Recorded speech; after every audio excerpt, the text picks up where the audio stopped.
तो जय हिंद दोस्तों, जैसा कि आपका एसएससी एमटीएस का एग्ज़ाम आपका 2 मई से शुरू हो चुका है। तो दोस्तों अब तक आपका 9 शिफ्टों में एग्ज़ाम कंडक्ट हो चुका है। तो अभी 9 शिफ्टों में पूछे गए एसएससी एमटीएस एग्ज़ाम में आपका अनुच्छेद और संविधान के भाग से जितने भी प्रश्न पूछे गए सही प्रश्नों को इस वीडियो में हम शामिल कर लिए हैं विथ एक्स्ट्रा फैक्ट के साथ। ठीक है, कब कब पूछे गए ये भी डेट शामिल है, कब कौन शिफ्ट में पूछे गए ये भी शामिल है। तो चलिए वीडियो को शुरू करते हैं बिना किसी तरीके। चैनल पर नए चैनल को सब्सक्राइब जरूर कर दीजिएगा और वीडियो पसंद आए वीडियो को लाइक जरूर कर दीजिएगा। तो देखिए जो पहला प्रश्न आपका है आज का कि संविधान का जो भाग 4 का अनुच्छेद 43 जो बी है आपका किससे संबंधित है। ये क्वेश्चन आपका 4 मई के सेकेंड शिफ्ट में पूछा जा चुका है। तो इसका राइट आंसर दोस्तों आपका सहकारी समिति हो जाएगा। अनुच्छेद जो 43 भी है आपका सहकारी समिति से संबंधित है। आपको मालूम होगा अनुच्छेद जो 36 से जो 51 है वो दोस्तों आपका डीपीएसपी से संबंधित है। तो अनुच्छेद 43 बी भी आपका डीपीएसपी के अंतर्गत ही आता है। और ये भी प्रश्न पूछा जा चुका है कि डीपीएसपी, देखिए अगला ही प्रश्न है कि संविधान में नीति निर्देशक जो तत्व है वो किस भाग में है। ये आपका 4 मई के थर्ड शिफ्ट में पूछा गया था। तो ये दोस्तों आपका डीपीएसपी है, भाग 4 में वर्णित है और अनुच्छेद 36 से 51 में। इसके अलावा मौलिक अधिकार की बात करेंगे तो मौलिक अधिकार दोस्तों जैसे कि डीपीएसपी भाग 3 में है तो मौलिक अधिकार आपका भाग 3 में है और नीति निर्देशक तत्व भाग 4 में है। अनुच्छेद की बात करेंगे तो 12 से जो 35 अनुच्छेद आपका आता है वो आपका मौलिक अधिकार के अंतर्गत ही आता है। और वर्तमान में मौलिक अधिकार की संख्या 6 है। और मूल संविधान में जब संविधान बना था 1950 ईस्वी में लागू हुआ था उस समय मौलिक अधिकार की जो आपकी संख्या थी 7 थी। लेकिन संपत्ति का जो अधिकार है उसको हटाकर विधिक अधिकार यानी कि कानूनी अधिकार बना दिया गया था। अगला है कि मौलिक कर्तव्य आपका किस संविधान संशोधन के द्वारा जोड़ा गया है। ये आपका 3 मई के थर्ड शिफ्ट में पूछा गया है। तो 42वां संविधान संशोधन 1976 के द्वारा संविधान में सभी मौलिक कर्तव्य को जोड़ा गया था। लेकिन याद रहे इस समय जब जोड़ा गया था आपका तो मात्र 10 ही मौलिक कर्तव्य को जोड़ा गया था। लेकिन वर्तमान में हमारे भारतीय संविधान में आपका 11 मौलिक कर्तव्य है। तो एक जो मौलिक कर्तव्य है फ्रेंड्स वो आपका 2002 के संविधान संशोधन में जोड़ा गया था जो कि दोस्तों आपका 6वां संविधान संशोधन था। इसके अलावा कभी कभी ये भी पूछा जाता है कि मौलिक कर्तव्य है आपका किसके सिफारिश पर जोड़ा गया है। तो इसको भी आप याद रख लीजिए, सरदार स्वर्ण सिंह समिति के सिफारिश पर दोस्तों आपका मौलिक कर्तव्य है आपके भारतीय संविधान में जोड़ा गया था। इसके अलावा उस समय प्रधानमंत्री कौन थे तो इंदिरा गांधी उस समय के प्रधानमंत्री थे।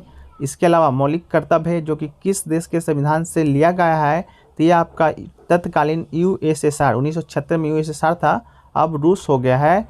इसके अलावा मौलिक कर्तव्य संविधान के किस भाग में है तो भाग की बात करेंगे तो भाग 4A में है। ठीक है, भाग 4A में है। लेकिन अनुच्छेद की बात करेंगे तो अनुच्छेद 51A में है। इस बात को भी आप याद रख लीजिएगा।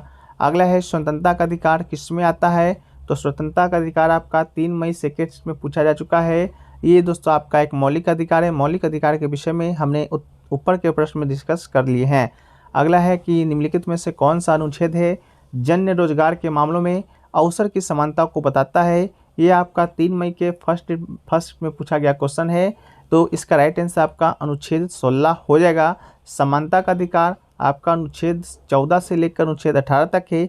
उसी में एक अनुच्छेद जो 16 है आपका रोजगार के मामलों में अवसर की समानता को दर्शाता है।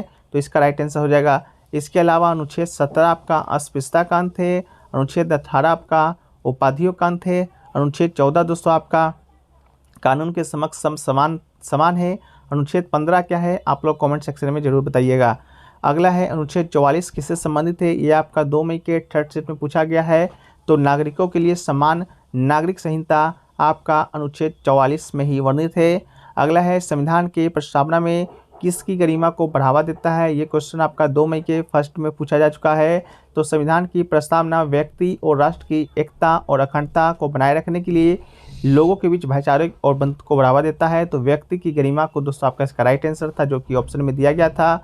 इसके अलावा आपका अगला क्वेश्चन है कि भारतीय संविधान का अनुच्छेद 17 किससे संबंधित है। तो ये भी क्वेश्चन आपका 2 मई के सेकेंड शिफ्ट में पूछा गया है। ये आपका अस्पृश्यता का उन्मूलन से संबंधित आपका ये अनुच्छेद है। ठीक है,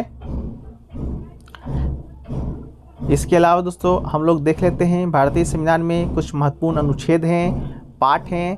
तो देखिए भाग 1 में दोस्तों आपका कौन सा है तो भाग 1 में दोस्तों आपका मौजूद में सबसे महत्वपूर्ण जो अनुच्छेद है आपका भाग 1 पहले देख लीजिए क्या है। तो आपका संघ है और उसके क्षेत्र से संबंधित आपका भाग है। इसमें आपका 2 अनुच्छेद आपका आता है। एक अनुच्छेद 1 है जो कि आपका संघ का नाम और क्षेत्र से संबंधित है। अनुच्छेद जो 3 है आपका नए राज्यों का गठन और मौजूदा राज्यों के क्षेत्रों और सीमाओं और नामों में परिवर्तन। ये दोस्तों आपका इम्पोर्टेंट है, अनुच्छेद 1 और 3। इसके अलावा भाग 2 दोस्तों आपका नागरिकता से संबंधित है।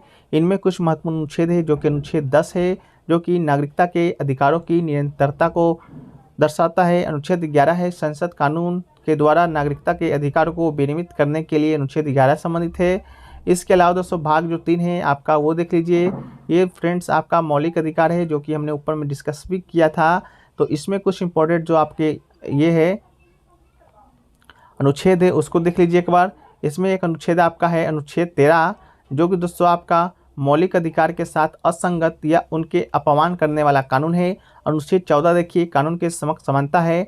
अनुच्छेद जो 15 है धर्म, नस्ल, जाति, लिंग या जन्म स्थान के आधार पर भेदभाव का निषेध करता है।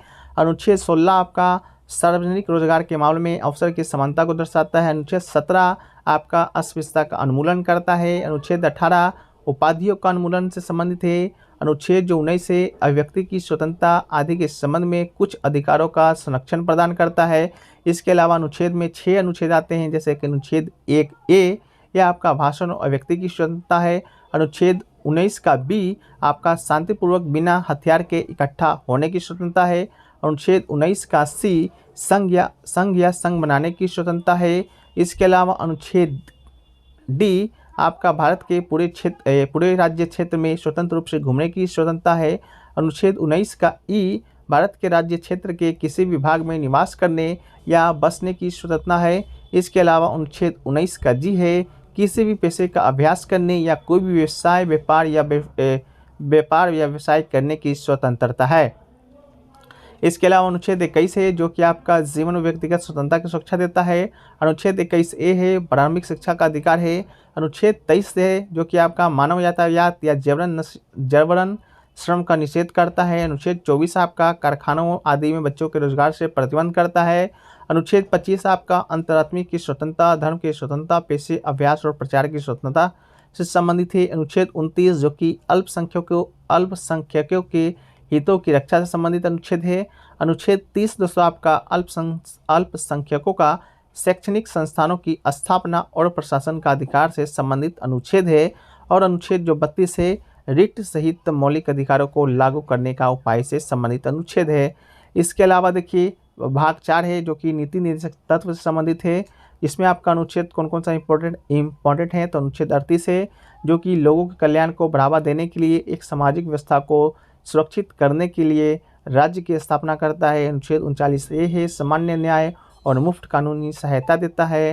अनुच्छेद 40 आपका ग्राम पंचायतों का संगठन से संबंधित है। अनुच्छेद 44 आपका नागरिकों के लिए समान नागरिक संहिता से संबंधित है। अनुच्छेद 45 100 वर्षों से कम वर्ष के बच्चे के प्रारंभिक बाल्यावस्था देखभाल और शिक्षा का प्रावधान करता है। अनुच्छेद 46 आपका अनुसूचित जातियों, अनुसूचित जनजातियों और अन्य कमजोर वर्ग के शैक्षिक और आर्थिक हितों को बढ़ावा देता है। अनुच्छेद 50 दोस्तों आपका न्यायपालिका को कार्यपालिका से अलग करता है। और अनुच्छेद 51 फ्रेंड्स आपका अंतर्राष्ट्रीय शांति और सुरक्षा को बढ़ावा देता है। इसके अलावा अगला है भाग 4 का A जो कि मौलिक अधिकार से संबंधित है। जैसा कि हमने आपको बताया था कि अनुच्छेद 51A में मौलिक अधिकार आपका संबंधित है। मौलिक अधिकार आपका है तो ये आपका मौलिक कर्तव्य आपका है तो मौलिक कर्तव्य राइट आंसर हो जाएगा।